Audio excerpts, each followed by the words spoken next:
আজ চলে এসেছি হিন্দু বাড়ি কীর্তন অনুষ্ঠানে। কীর্তন পরিবেশনার সময় কি ঘটে সেটি দেখতে।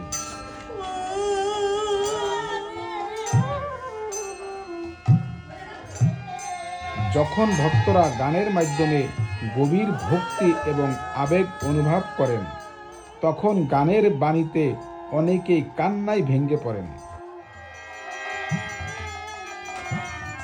একজন অন্যকে জড়িয়ে ধরে কান্না করেন, এটি তখন আনন্দ বা অন্য কোনো কান্নার রূপ নেয়,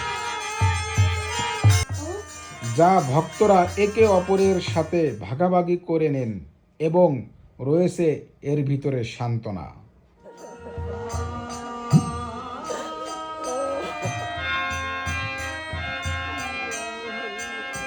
এর মধ্যে রয়েছে ধর্মীয় বিশ্বাস ও মানুষের মনের প্রশান্তি।